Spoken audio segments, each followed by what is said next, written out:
주기적으로 얘기를 해주는 사람이 없으면 까먹어요. 이거 유튜브에 올라갈 거니까 이거를 그냥 들어라. 면접하기 전에 이력서 쓰기 전에 이걸 무조건 들어라. 아마 데이터 분석가에 관심이 있으신 분들은 유튜브나 블로그에다가 데이터 분석가가 하는 일 이런 걸 이렇게 검색해 보신 적 있을 거예요. 근데 여러분들한테 오늘 하고 싶은 얘기는 채용 공고를 읽어야지 가장 빠르고 정확한 정보를 얻을 수 있어요.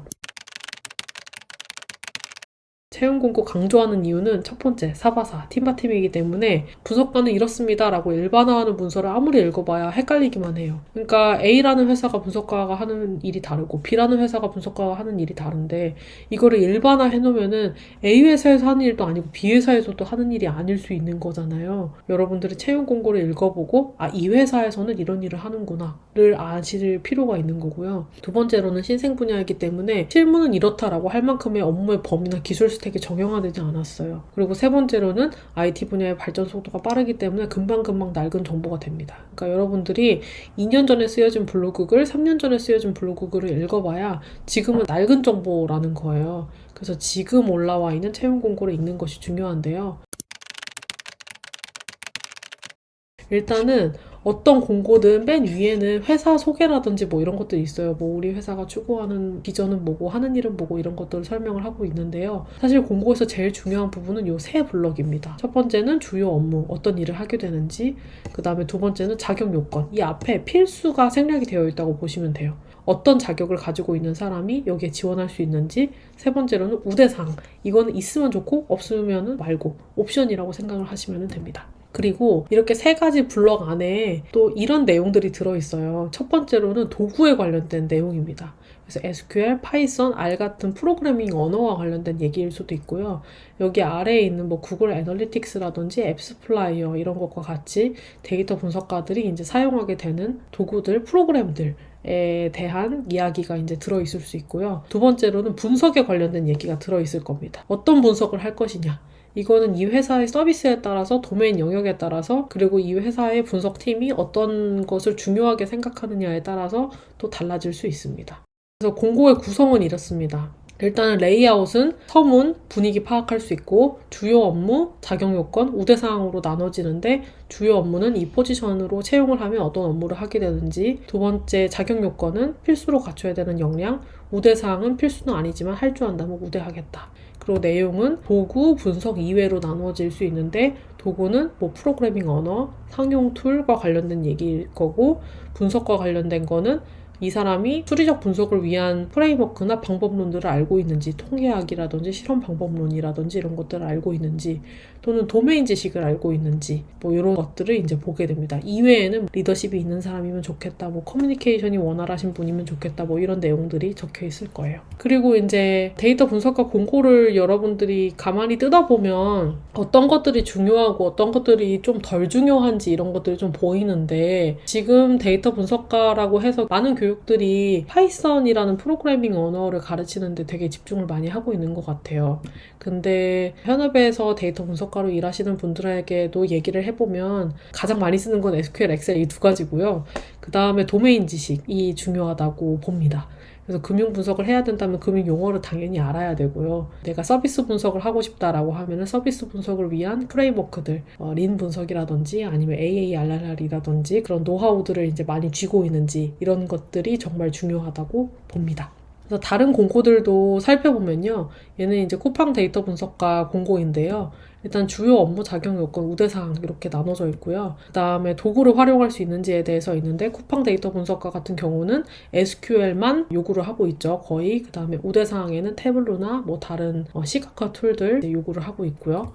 그 다음에 분석과 관련된 거는 통계 분석이나 알고리즘 디자인 경험자였으면 좋겠고 도메인 지식에 대해서도 이제 얘기를 하고 있네요. 리테일이나 이커머스 경험이 있었으면 좋겠다. 오늘의 집 데이터 분석과 공고도 마찬가지예요. 주요 업무, 자격 요건, 우대사항으로 나누어지고요. 도구를 다룰 수 있는지, 분석을 할 수 있는 능력이 있는지 이렇게 나누어서 여러분들이 분석과 공고를 읽어보고 공부를 해보시면 좋을 것 같습니다. 주요 업무에 되게 굉장히 큰 단위의 업무가 많이 들어가 있어가지고 저거를 사실 다 할 수가 없잖아요. 회사에 그쵸. 들어가면. 근데 이 공고를 볼 때는 그런 거에 되게 압도되니까 사람이 막 이력서에 이런 얘기를 다 써야 할 것 같고 나는 이걸 할 수 있는 사람이란 걸 보여줘야 할 것 같고 근데 어떻게 해야 될지 모르겠고 막 하지만 딱히 그럴 필요가 없다는 거. 그걸 다 할 수 있는 사람은 없다는 거. 그냥 이 팀에 여러 명이 있는데 그 여러 명이 하는 업무를 다 써놓는 느낌? 각자 맞아. 하는 일이 맞아요, 맞아요. 다른데, 맞아, 맞아요. 맞아. 각자 이렇게 주요로 하는 업무들이 있는데, 그걸 이제 다 합쳐가지고 주요 업무 이렇게 적어서 중에 하나만 걸려라 하고 쓰는 건데, 보는 사람은 아, 저거 다 해야 되나 보다. 이게 약간 갭이 있는 것 같아요. 맞아요. 근데 이제 일을 좀 해본 사람은 알죠. 저 중에 한두 개 하겠구나. 음, 아니면 하나 정도는 지금 하고 있는 거고, 나머지는 앞으로 하고 하고 싶은 싶은 거구나. 거. 맞아, 맞아, 맞아. 앞으로 하고 싶은 거거나 아니면 하고 싶은데 앞으로도 영영 못할 것 같은 느낌. 사람이 있으면 이제 할 수 있을 것 같아. 맞아, 맞아. 맞아. 근데 그런 것도 뭐 생각을 하면서 쓰게 되니까 여러 가지들이 주요 업무에 짬뽕되어 있는 것 같아. 자격 요건도 쓰다 보면 쓰는 사람은 또 욕심이 나니까 이것도 써보고 저것도 써보고 그렇게 쓰는 거죠. 그리고 이제 쓰는 사람은 보통은 이제 연차가 조금 있는 사람일 테니까 다 할 줄 알 수도 있거든요. 10년 차 뭐 이렇게 되는 사람들은 그렇죠. 한 번씩은 해본 업무일 수도 있잖아요. 근데 이제 신입으로 뽑는 사람한테 저 정도를 기대하는 거는 절대 아니다. 근데 이렇게 써놓으니까 다들 이제 겁을 먹고 그니까요. 저도 코호트 분석은 가서 배웠거든요. 뭐 퍼널 분석도 제대로는 가서 처음 해봤고. 근데 그래도 뭐 금방 배워요. 그쵸, 뭐 별거 아니죠. 맞아. 응. 업무를 해보면. 그리고 이게 코호트 분석이나 A/B 테스트나 퍼널 분석 다 그 회사마다 커스텀해서 써야 되는 맞아요. 것들이 있기 음, 때문에 맞아요. 결국에는 가서 다시 배워야 돼요. 맞아, 맞아. 그래가지고 이게 결국에는 그냥 SQL만 알면 그거는 어디 가도 변하지 않으니까 SQL만 알고 일단 가서 코호트 분석이나 이런 거를 가서 이렇게 적용을 하면 될 것 같다. 이 정도의 느낌만 있어도 잘 갈 수 있어요. 사실 몰라도 할 수 있죠. 저는 사실 퍼널 분석 가서 배웠어요. 저도.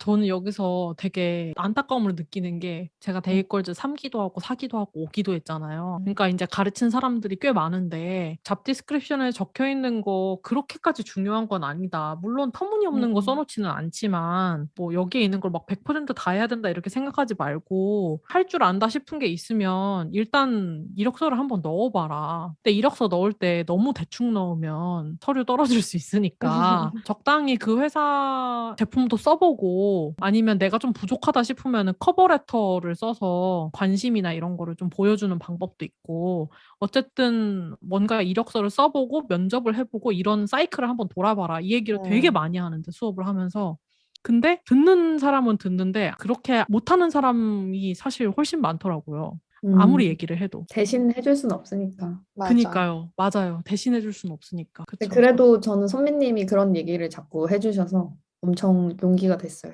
뭐 한 20%만 맞아도 그냥 넣으세요? 뭐 이런 거. 주기적으로 얘기를 해주는 사람이 없으면 까먹어요. 까먹고 맞아요. 또 그냥 아, 혼자 원래 생각하던 버릇대로 생각을 하게 되고 맞아요. 긴장하게 되고 또 그러니까 이게 주기적으로 누군가 이렇게 얘기를 해주거나 이런 게 있으면 좋은데 이거 유튜브에 올라갈 거니까 이거를 그냥 들어라. 면접 가기 전에 이력서 쓰기 전에 이걸 무조건 들어라. 반복해서 얘기해 주려고 노력을 많이 하는데 쉽지 않을 때도 있고. 그래서 지금 서민이랑 오래 일한 사람들은 그런 거 없잖아요. 얘기를 맞아요. 하도 많이 들어가지고 일단 SQL 할 줄 알면 그걸로 굉장히 메리트가 있습니다. 딴 건 잘 모르겠고. 뭐 딴 것도 할 줄 알면 좋긴 하죠. 이것저것 해봤다고 하면 싫진 않지. 당연히 좋지. 사실 네. 저는 우대사항 별로 안 보고 들어왔거든요. 우대사항은 사실 그런 것 같아요. 이 공고를 쓰는 사람이 자기도 배우고 싶고 자기도 우리 팀에 적용하고 싶은데 못하는 맞아, 맞아, 그런 걸 맞아. 우대사항으로 맞아. 많이 쓰는 거. 맞아. 맞아. 자기도 약간 배우고 싶어. 자기도 수건서. 못해. 그러면은 오면은 오 감사합니다 하고 배우고 싶으니까. 맞아, 우대사항. 맞아. 그치. 그래서 할 줄 알면은 뭐 확실히 우대가 되기는 하겠죠? 근데 지원하는 사람이 막 너무 많아가지고 우리는 자격 요건 맞는 사람은 넘치고 우대 사항까지 있어야 된다. 뭐 이런 상황이면 모르겠는데 제가 느끼기에는 항상 그냥 사람이 부족하대요. 지원자가 없대요. 맞아요. 자격 요건을 맞추는 사람도 잘 없고. 그러니까 사실은 자격 요건 뭐 기술적인 거는 맞을 수 있겠지만 툴을 사용할 수 있는 사람 있을 수 있는데 사실 이거 다 사람이 하는 일이니까 같이 일하고 싶어요 뽑는 거잖아요. 그쵸. 사실은 나를 많이 보여줘야 그쪽에서도 나를 판단할 수 있고 서로가 같이 일하고 싶은가를 알아보는 과정이다. 면접을 좀 그런 식으로 생각을 하시는 게 좋지 않을까 그런 그쵸. 생각을 합니다.